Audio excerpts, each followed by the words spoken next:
اللہ محمد صلی اللہ علیہ وسلم کو تک رہا ہے اور محمد صلی اللہ علیہ وسلم کے آل پر درود پڑھ رہا ہوں، اور اس کائنات کا برکت و محور ہی پنجت پاک۔ اعوذ باللہ من الشیطان الرجیم، بسم اللہ الرحمن الرحیم، لا الہ الا اللہ محمد رسول اللہ، ان اللہ و ملائکتہ یصلون علی النبی یا ایھا الذین آمنوا صلوا علیہ وسلموا تسلیما۔ اللہ تعالیٰ کی توحید اور ذات وحدہ لا شریک کی،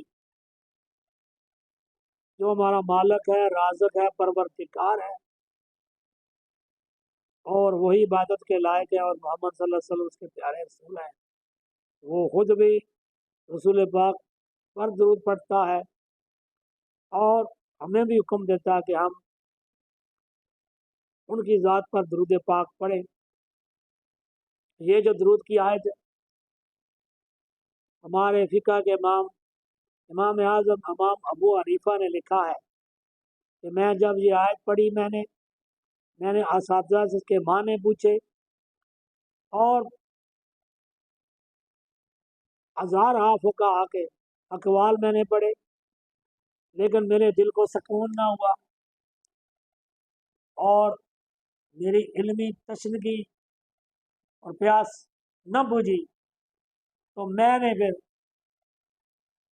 اہل بیت کے اطہار کے عظیم قلندر حضرت بولون دانا سے اس آیت کا معنی پوچھا، تو اس اہل بیت کے خانوادہ رسول کے اور مرتضیٰ کے فرزند مبارک نے فرمایا کہ امام صاحب، اس آیت کا معنی آج تک کسی کو خدا نے نہ لکھوایا ہے، نہ سمجھایا ہے، نہ بتایا ہے۔ یہ ایک مقام کا نام ہے،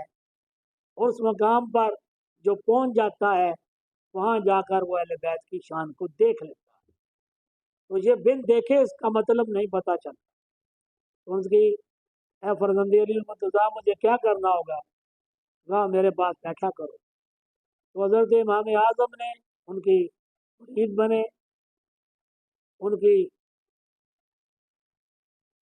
طالب بنے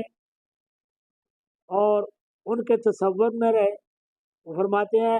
کہ امام اعظم امام ہلاک ہو جاتا، میں اگر میں چاہ سکتا کہ امام اعظم میں ہلاک ہو جاتے، اگر میں حضرت بلوچ دانا کے پاس میں بیٹھتا، تو پھر میں ان کی ذات میں فنا ہوا، فنا فی شیخ ہوا، اور پھر انہوں نے مجھے رسول پاک کی ذات میں فنا کیا، فنا پھر رسول ہوا، رسول پاک نے مجھے اللہ سے بنایا، اور جب میں نے قلب میں اللہ کا دیدار کیا تو میں نے عشق کی وادی میں غوطہ لگایا، مراقبہ کیا، تو مجھے وہ اللہ کا عرش دکھائی دیا۔ میں نے وہاں دیکھا کہ اللہ اپنے عرش پر بیٹھا ہے، سامنے اس نے محمد صلی اللہ علیہ وسلم کو بٹھایا ہے، اور ساتھ علی المرتضیٰ کرم اللہ، وہ جو کریم بھی ہیں، حسنین کریم بھی ہیں، مائی صاحبہ خاتون جنت بھی ہیں، اور ان کی آل بھی ہے، اور خدا محمد صلی اللہ علیہ وسلم کو تک رہا ہے اور محمد صلی اللہ علیہ وسلم کی یاد پر درود پڑھ رہا ہے۔ تو کتنا پھر مقام ہوا امام اعظم نے جو ہمیں بتایا کہ علی مرتضیٰ کا کربلا، حسنین کریمین کا، اہل بیت کا۔ اس لیے تو مخدوم محمد فرماتے ہیں جو 5 تن سے غفلت کی بھول کرے، خدا کبھی نہ اس کی عبادت قبول کرے،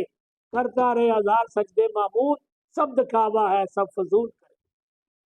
تو یہ ہے جن کے ہم مقلد ہیں۔ امام اعظم فرما رہے ہیں کہ لوگوں میں یہ منظر دیکھ کر آیا ہوں اور میں حقیقت بتا رہا ہوں، اور وہ فرماتے ہیں جو کوئی قلندر کو غلام ہوگا اپنے شیخ تک پہنچے، فنا فی شیخ ہو، فنا فی رسول ہو، فنا فی اللہ ہو، اس کا قلب میں اللہ کی ذات آئے، نور آئے، اور وہاں دیدار ہو، مراقبہ کرے، عشق میں جائے، تو سارے عاشق دیکھیں گے کہ اللہ محمد صلی اللہ علیہ وسلم کو تک رہا ہے اور محمد صلی اللہ علیہ وسلم کی آل پر درود پڑھ رہا ہے۔ تو یہ ہمارے اکابرین ہیں جن کے ذریعے ہمیں یہ ایمان اور عقیدہ ملا ہے، اور ہم مخدوم محمود مسوا قلندر اور سیدنا رسول شاہ حاقی کے غلام ہیں۔ انہوں نے ہمیں ہر چیز اہل بیت کے بارے میں نہ صرف